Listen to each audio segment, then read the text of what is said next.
datang kursus dengan saya 3 hari. Ustaz Saya cari buat ke mereka yang datang? masa tu awal-awal saya cari, lepas tu saya ingat lagi saya pergi present dulu, banyak tempat siap. Saya kena marah. Saya punya presentation tu kena campak dalam, kena dilambung, datuk-datuk tu lambung dekat tong sampah dulu-dulu.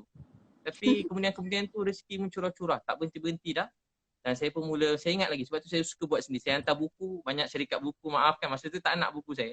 Dalam saya cetak buat syarikat buku sendiri. Alhamdulillah buku-buku tu memang syukur ke Allah Saya walaupun pun ada tertulis satu begitu. Ustaz bagi. Macam mana? Saya ada buku Ustaz bagi. Oh ada buku kan? Yang Ustaz bagi dekat Istiqlal Melaka a few Bidadari years ada ago. kan? Masih ada. Buku 11 Amalan Kaya. So buku tu jadi laris sangat. Dan saya buka restoran pun syukur pada Allah, ada Paramount Coffee House tu. Dan rezeki pun mula mencurah-curah. Tapi yalah saya kerja berceramah kan, ustaz-ustaz. Jadi saya memang sorok-sorok lah. Kalau kereta semua sorok. Kereta sorok.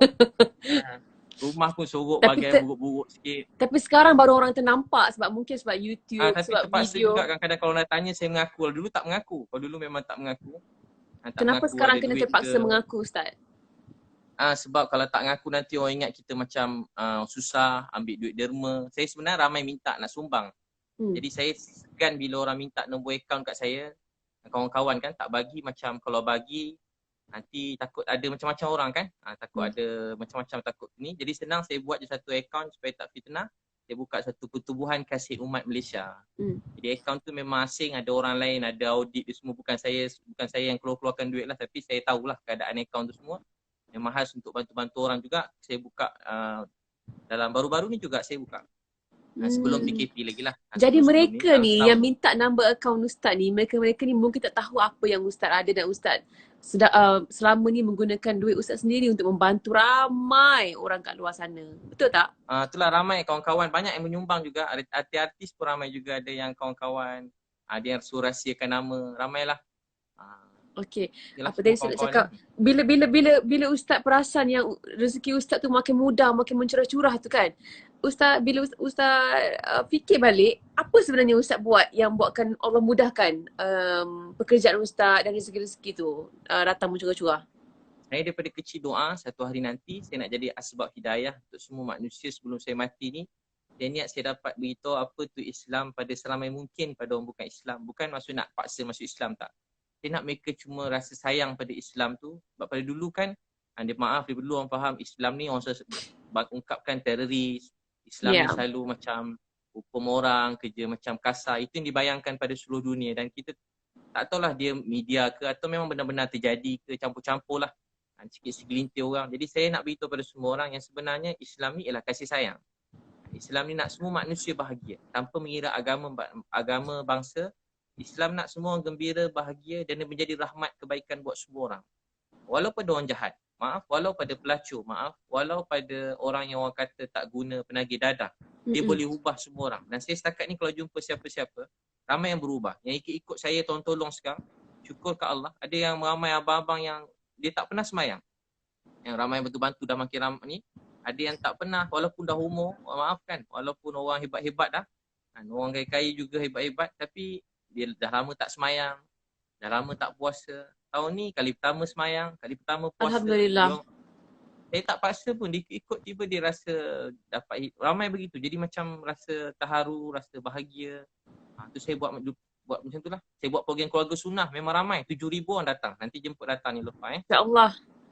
7,000 orang, Ustaz, baru 7,000 orang datang. Khusus sehari seminar. Satu event 7,000 orang? Satu event 7,000 orang. Itu pun dah berapa dah tu? Apa yang ramai yang nak bercerai, tak jadi bercerai. Macam mana? Itu pun dah berapa dah Ustaz dapat kumpul daripada satu event? Dan duit tu juga yang Ustaz dapat bantu mereka ramai bagi rumah, sewa rumah. Itu kata orang kadang ingat macam sewa dewan murah kan. Dah tentu kalau saya buat event, saya buat macam konsert juga. Pentas macam konsert. Kurang-kurang 200,000 juga persiapan apa tu. Lampu-lampu. Lighting and all that, 200,000. Orang kadang bayangkan sewa dewan 10,000. Ya, macam dewan kahwin zaman dulu sure, kan. Tak ada, bukan. Dewan sekarang paling kurang harga 120,000. Kalau dewan maib yang besar sekarang jadi tempat PKP ni, COVID ni. Jadi dewan semua sekali. Tapi memang banyaklah dapat. Kalau bayangkan kalau begitulah. Kalau 7,000 orang, seorang RM100 kan. Jadi dah 700,000 kan. Betul. Dah RM700,000. Yelah. Satu hari punya program. Alhamdulillah. Murah Itulah rezeki, bukan, tapi murah bukanlah rezeki macam Ustaz. ceramah. Kalau ingat saya buat kerja ceramah kat masjid, kuliah-kuliah. Saya bukan, fokus saya bukan begitu. Itu tambahan je lah. Keutamaan itu kalau orang nak sangat saya pergi, tapi keutamaannya pada program training motivasi. Semoga lebih ramai anak-anak Melayu ataupun rakyat Malaysia, anak-anak Islam lain dekat luar, dekat di Malaysia ni yang akan menjadi yang akan menjadi orang kaya raya yang dan juga orang yang dermawan dan yang boleh membantu ramai yang lain. Ustaz tahu tak, kalau tadi Ustaz punya doa Nilofa pun orang paling kaya juga ni dalam Malaysia kan? Masya Allah, saya masih lagi bekerja Ustaz untuk jutawan yang kaya ni kan. membantu Exchange saya. sampai luar negara semua sekali, tahniah Ustaz, Hebat cakap pasal luar memang negara dan pada juga jauh je lah. saya sebenarnya kan Ustaz, saya 5 tahun lepas masa saya pertama kali pergi ke New York, masa tu pertama kali saya nak keluar, saya sampai daripada airport sampai dekat rumah, dekat apartment saya sewa for 1 month, 1 bulan saya sewa. Saya takut nak keluar. Sebab masa tu tengah teruk tentang teroris, masa tu tengah ada isu orang tengah tembak-tembak orang Islam and all that, sampai dekat masjid, dia pergi tembak kat masjid di New York sendiri masa pada ketika itu 5 tahun lepas. Dan saya sampai seorang diri di New York, dan masa tu saya nak keluar dekat New York Center sendiri, saya takut macam mana orang nak macam manakah tanggapan mereka ni terhadap saya, perempuan yang bertudung seorang-seorang jalan dekat New York. I was really scared, sangat-sangat takut. Memang berdebar lah Ustaz, tapi saya kuatkan hati saya, cakap you know what, Allah akan jaga aku. Tapi kalau betul lah aku kena attack ke kenapa ke, dan kita redha lah. Dan saya kuatkan hati saya jalan, tapi surprisingly pada hari yang sama, ramai orang kat sana kan, diorang they're very open minded. Ramai ni orang yang bukan Islam, orang yang berkulit hitam, orang Mat Salleh yang tegur saya yang macam, oh you look so beautiful, yang tegur, and then dia orang pandang tudung tu bukan sebagai simbol macam nak cakap, macam mungkin satu fashion ke ataupun berlainan dengan mereka yang lain ke.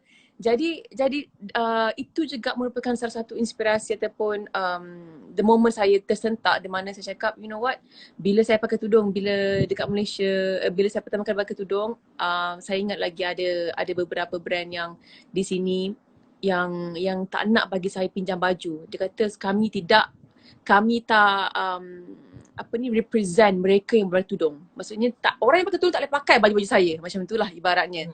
Jadi disebabkan tu saya menggunakan pentas fashion ini untuk berjihad ataupun berdakwah. Saya cakap aku nak meletakkan orang Islam yang menutup aurat, yang pakai tudung di pentas antarabangsa. So aku nak pergi ke event-event yang di mana semua orang yang tak bertudung, aku ada kat situ bertudung.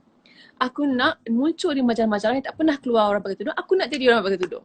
Sebab aku nak tunjuk yang orang Islam mampu juga berada setaraf dengan mereka yang bukan Islam. Ada banyak orang Islam yang dah muncul dan dah pergi ke tempat tu, tapi mungkin mereka tak bertudung. Tapi ni merupakan simbol orang Islam perempuan kan, untuk orang wanita. Jadi saya memilih cara inilah sebenarnya, tapi saya tak pernah bercerita ni secara terang-terang kepada ramai orang, sebab saya tak nak cerita kongsi selagi saya tak capai apa yang saya nak. Tapi memang kita tengah bercerita pasal ini, saya nak Ustaz doakan saya supaya. Tapi tahniah Nilofa, tahniah. Sebab memang hadis Nabi SAW kan, bang siapa bekerja kuat untuk bantu orang miskin, anak yatim, dia sedang berjihad. Saya selalu tanya kat anak-anak, siapa nak berjaya, semua angkat tangan. Siapa nak kaya, kalau tanya sekolah, semua dah tak nak angkat tangan. Siapa nak jadi terkenal, semua tak angkat tangan. Macam berdosa kalau terkenal. Siapa nak jadi hebat, semua dah tak nak. Sebenarnya saya selalu beritahu kat ceramah-ceramah anak muda, penting jadi kaya, penting jadi terkenal, penting jadi paling maju. Kalau boleh paling terkenal dalam dunia, paling kaya dalam dunia, paling jadi pemimpin yang paling hebat dalam dunia, supaya kita menjadi contoh untuk ramai manusia dalam dunia. Tapi bukan maksud kita hina orang lain. Nasib orang beza-beza. Tapi kalau ada kemampuan rezeki Allah, jadi yang paling terkenal, jadi yang paling kaya. Bukan nak bawa orang kepada kita. Kita nak bawa orang kepada Tuhan. Dan kita nak orang kenal Islam ni apa dia. Dan kita nak semua manusia bahagia. Tak semua orang diberi rezeki macam Nilofa jadi terkenal. Betul. Saya nak orang kenal Islam melalui saya. Betul. Jadi memang penting gunakan semua apa yang termasuklah media semua ni untuk manusia dekat dengan Allah SWT. Masa hidup kita ni suntuk singkat. Tapi apa sahaja yang kita ada, kita kerahkan gunakan untuk kebaikan. Jadi Niloufar sedang berjihad. Berjihad. Bukan senang nak pergi luar negara, nak bertudung kan. Bukan senang. Bukan Orang nampak senang. kita memang Nampak hati cantik, kita nampak takut, best. seram, macam-macam ada Betul. pandangan orang kan. Betul. Saya bawa isteri kalau jalan-jalan, bukan kata masuk jadi apa, masuk apa-apa yang Niloufar buat ni, hebat-hebat ni. Baru berjalan dekat mana-mana luar negara, bawa isteri pun saya dah, orang kan pergi ke airport kan. Saya pakai ni kan, Burdah pula. Memang mana-mana kadang dia orang berbebel, kita faham pula dia berbebel kadang, mana-mana negara lah tak sebut. Dia tengok pun dia macam rimas jugalah kan. Ustaz, saya pernah kena banyak kali. Begini jadi orang hebat, tahniah supaya orang tengok orang Islam ni dia orang bukan benci sebab dia salah faham tentang Islam. Jadi siapa nak bagi dia orang faham kita? Rupa orang bertudung, ubah pandangan mereka. Orang yang tutup aurat, bertudung, pakaian yang baik, rupanya boleh menjadi contoh buat semua manusia dalam dunia. Betul. Saya selalu cakap, orang kata tak penting terkenal. Saya tanya adik-adik suka siapa contoh kan? Adik-adik suka orang, contoh anak-anak kita kan, anak yang muda-muda kan, semua nak jadi macam orang Korea contohnya. Jadi tak salah kan, tak salah. Tapi sebab apa dia orang suka? Sebab dia nampak Korea tu terkenal. Jadi sebab tu kita orang Islam kena jadi terkenal supaya jadi contoh yang baik. Besok kita dah makin tua, anak-anak kita dia nak ikut siapa? Oh, dia ikut Niloufar pakai tudung contohnya.